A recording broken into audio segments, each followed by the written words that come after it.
Good morning, Year 10. So, this is a video to help those of you that have struggled with the Venn diagrams Maths Watch tasks. This is for the first Venn diagrams task. Okay, so we're going to start with the basics. You need to know all of this information that is coming up now, and it will help you answer the questions as well on the Maths Watch. So we'll go through the basics, then we'll look at some of the questions. Okay. This is all on both the foundation and the higher exams, so everybody needs to understand this. Okay, so just notation to start with. We've got these two funny letters here. They're actually Greek letters. Okay, this is epsilon, this is omega. But you can see either of these on a Venn diagram, but they mean the same thing. And they represent what's known as the universal set. So it's the set of everything we're interested in. And everything is in the rectangle, is in the universal set. So you can see on each of these pictures, we've got that epsilon symbol, which is that rectangle. Okay. Then we normally have circles to represent the sets. So we've got the blue circle to represent set A, and the red circle represents set B. Okay. Then you'll see on each of these diagrams, we've got different bits shaded. Okay. And we'll talk about what that means in a minute and how we work that out. But you need to know how this diagram, this shaded part, connects with this symbol here. Okay, so and the meaning of it. Okay, so you need to know the picture and what notation it connects with and what that means. Okay, so we're going to go through each of these one at a time. Okay, and I'm going to show you how you can work it out if you don't remember it. You can either remember them by heart, so learn that that one connects with this connects with this, and this connects with this, but I'm also going to show you how you can work that out as well. Okay, so if we look at this first one, we are looking at the intersection, okay, and it says that's where the sets overlap, and that's A and B. Okay, and we get this notation with that funny N in the middle. So what we're talking about here is everything that's in A and B. So if I was trying to work this out, I would start by shading everything in A. So that's everything in the blue circle. Okay, and then I would shade everything that's in B. Doing my shading in the opposite direction, okay, or I've used different colours to help as well. So everything that's A and B is where both shadings occur, so where the red and blue shading is, which is in that middle section there, okay. So that's how you can work it out. Where they overlap, where that shading overlaps, okay, is the intersection of A and B. It's where A and B occur, okay. So you need to learn that notation for that picture. Okay, so it's that middle bit there. Here we've got the union. Okay, so the union has got this U shape in the middle in terms of the vector Venn diagram notation. Okay, so U for union. Okay, and the union is everything in both sets. So it's either in A or it's in B. So again, if I shade this, we'll start with shading B this time. Okay. There's B shaded, or it shouldn't go outside the circle, so let's just get rid of that. Shouldn't be there. Okay, and then we shade everything in A. It's in black. Okay, so the union is everything that's shaded. So it's everything in that circle and everything is that. So if I'm going to choose something, it's going to be in A or B. It could be in here or it could be in here. Okay, so that's the whole thing. So union is everything. Intersection is just the bit where it overlaps. And then the third one, which is just sort of looking at the basic ones to start with, is called the complement, and that's everything that's not in A, and that notation is A with this sort of apostrophe or dash afterwards. So if you see anything with a dash afterwards, you're talking about everything not in that. So all they've done here is to consider A and then shaded everything that's outside of A, and that's the complement of A. Okay, so they're your three basics, okay, but then we can take each of those and look at different situations with those. So make sure you've got this in your notes if you haven't already for Maths Watch, and make sure you learn them. Okay, let's have a look at these next three. Okay, so here we've got A dashed intersection B. So that's everything not in A overlapped with B. So if I was going to shade this, let me start with red. Okay, no, sorry, blue for A, isn't it? Everything not in A. So everything not in A is outside of A. So I'm going to shade everything outside of A, all the way round A there. Right to the outside of the rectangle. That's everything not in A. Okay, overlapped with B. So let's shade B in red. Okay, so there's B in red. Okay, so when we've got an intersection, we're looking for the overlap. So the overlap is this sort of moon shape here, where we've got the blue shading and the red shading together. Okay, so I get my black, we'll just outline that. It's this part here, round here. Okay, so that's the only bit with the red and the blue shading. Okay, because it's intersection, we're looking for the overlap. So I've shaded what I understand this to be. I've shaded this, and then this is where they overlap. Here we've got everything not in A, union with B. So I do exactly the same shading as I did here. Okay, so we go with our blue, and everything not in A is outside of A. Okay, you can do a bit more shading if you want. I'm just being quite rough with this. Okay, I'm going over the edge, which I shouldn't. Okay, and then everything in B, which is this bit here. Okay, and when it's a union, we're including everything that's shaded. So we're including all of the outside and all of B. Okay, so the only bit not shaded is this moon shape here. Okay, because union includes everything. Here we've got something different. Okay, we've got A intersection B and the complement of that. So first of all, I have to remember what A intersection B is. A intersection B is the bit that's overlapping in the middle here.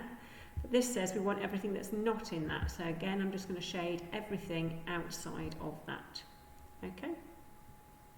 Okay, let's have a look at three more. What I suggest you do here is pause and have a go yourself, see if you can work these out. And then when you've done them, I'll scroll down. There's those two. Oh no, there's only two, sorry, so just those two. When you've done them, press play and we'll have a look.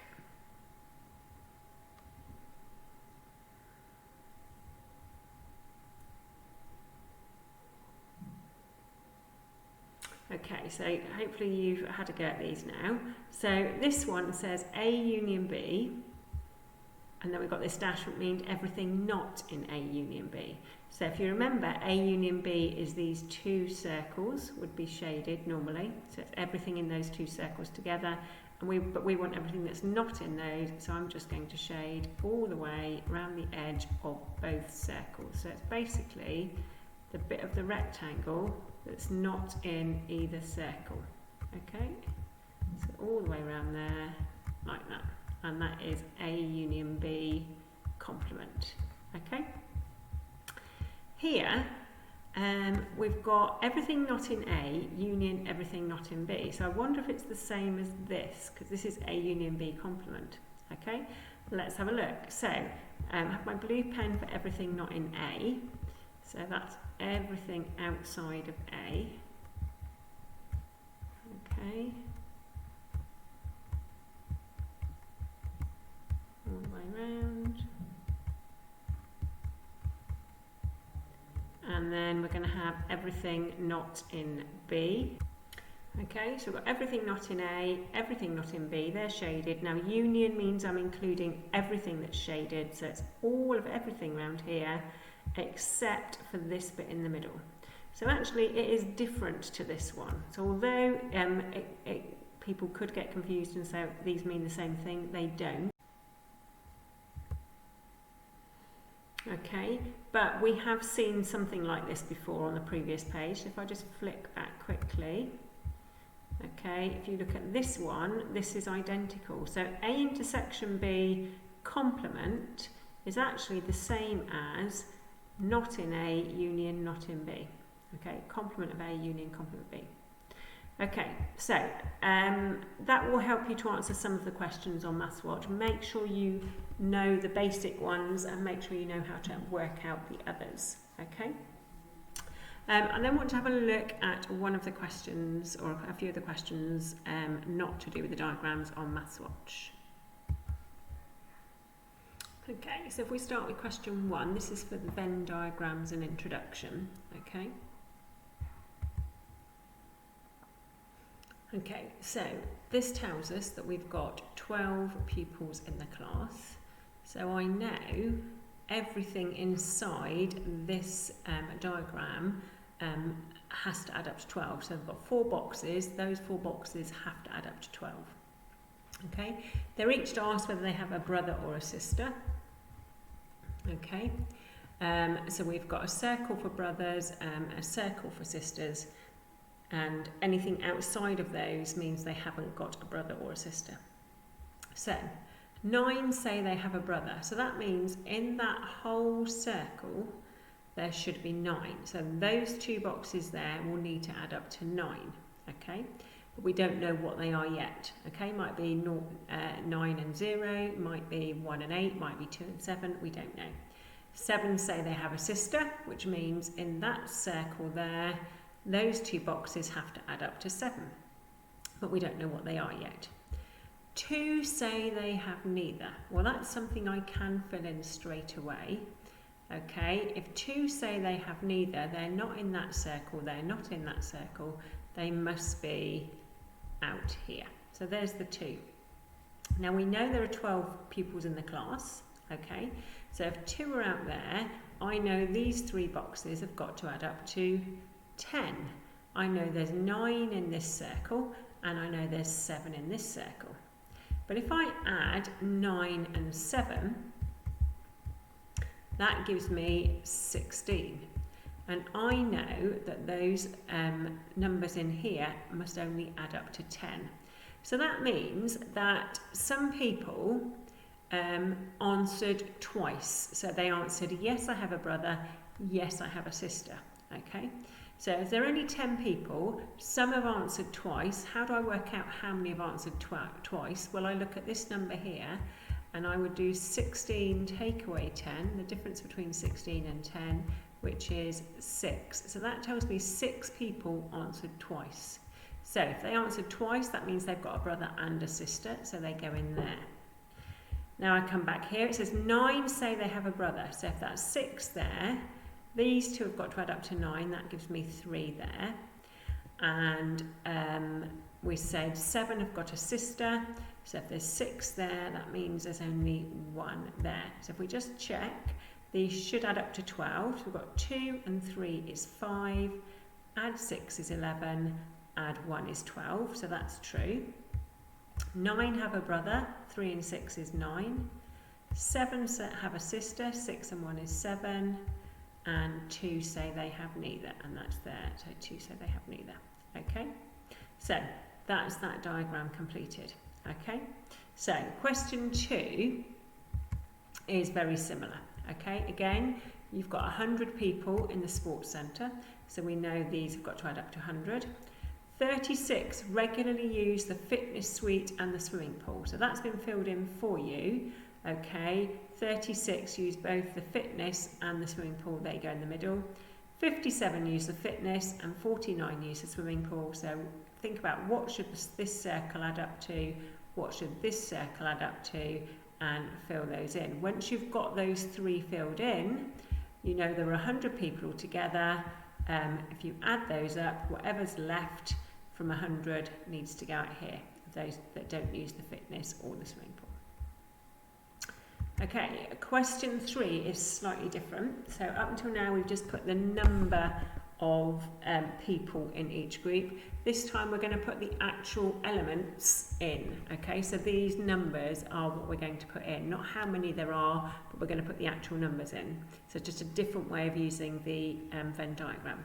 So the universal set is the numbers 1 to 12. I'm not going to go outside those numbers, it's just the numbers 1 to 12. S is the set of square numbers, so I'm going to write those down first. So 1 times 1 is 1, 2 times 2 is 4, 3 times 3 is 9, 4 times 4 is 16, but 16 is outside of my universal set, so I'm not going to include it. So the square numbers are 1, 4 and 9. Then we've got even numbers, so that's 2, 4, 6, 8, 10 and 12. Okay, and they're going to go in the other set. So first of all, I need to look at these two and say which are there any numbers that are in both sets. Okay, well 1's in this set but not in this set, 4 is in both sets but 9 isn't in both sets. So 4 is going to be the one that goes in the overlap. 4 is a square number and it's even. So now I can fill in the rest of the square numbers. So I've got 4 already, so the other two are 1 and 9. Okay, and then I can fill in the rest of the even numbers. I've got 2, 4's already there, so then it's 6, 8, 10 and 12. Okay, so we don't write 4 in again, it's already there in that middle. Okay, and then in the outside are any numbers we didn't use, so you just go through that list. If they're not there, then they need to go out here. So it's your odd numbers that are not square out there. I'll let you work that bit out. Question 4 is similar, but this time we're showing odd numbers and prime numbers, and we're just looking at the numbers 1, 2, 3, 4 and 5. So again, work out which are odd, work out which are prime, sort out which are both, and they go in the middle. Put the rest of the odd numbers here, the rest of the prime numbers here, and anything that doesn't fit out there. Question 5, okay, we've got a group of 80 students in a college are surveyed. They are asked which of Spanish or French they are studying. 71 students surveyed studies at least one of the two languages. Now, at least one of the two means they either studied one or two, okay? So they either studied just Spanish, or they studied just French, or they studied both. So this at 71 is talking about all these people here, okay? So, you can work out now, if you know these add up to 71, okay, you can work out what goes in the middle, okay, but what you can work out as well is what goes out here, because you know we had 80 students to start with, 71 in here, so what must be left out here? And the question says how many students study only French, so i.e. not in this bit, and how many students study Spanish, okay, well that's the whole of the Spanish set, okay, that you need to include. Right, question 6, slightly harder because we have three sets, okay, so you just need to be a little bit careful, okay. So there are 60 students, so I know these need to add up to 60, okay, studying sciences, biology, chemistry or physics. So first of all, 60 study biology, chemistry or physics, so there's nothing on the outside on this one. Okay, they're going to be somewhere in a circle. 7 students study biology, chemistry and physics. Okay, so think about where they're going to be. If they study all 3, where are they going to appear? 12 students study biology and chemistry. So here's the biology, here's chemistry, and we're looking at that overlap. Okay, so those 2 boxes there need to add up to 12. 15 study biology and physics, so there's biology, there's physics, so we're looking at this overlap. So these 2 boxes need to add up to 15. 20 study chemistry and physics, so that's this box here, so again these need to add up to 20. 35 students study biology. So looking at that whole circle, those 4 boxes there in the biology have to add up to 35, and 32 study physics. So again, everything in the physics circle has to add up to 32. Okay. If you have any boxes left over, use the fact that there are 60 students, so they all have to add up to 60. Okay, question 7 is the last one I'm going to look at. The rest of the questions are very similar to this one, but again, it's what I looked at the beginning of this video, the diagrams and the notation. And you do need to know the notation. So it says, which of the 4 Venn diagrams represent X, U, Y? So if you remember, U stands for union. Okay, so for this, I would shade in all of X, and I'd shade in all of Y. And the union is those 2 shadings joined together. So have a think, okay? Shade in X, shade in Y. If I included all the shading, which of these 4 diagrams would it be? Okay. If you're not sure, have a look back at the beginning of the video where we've got all of them shaded in for you. Let's see if you can work it out. And the rest of the questions are very similar, and it's about knowing this notation and these diagrams. So look at the beginning of the video to help you. Okay, any issues with that, please get in contact with me, but it's really important you get this sorted if you don't understand it, okay? Yeah, when you finish this one, have a go at Venn diagrams probability. There's another video for that one.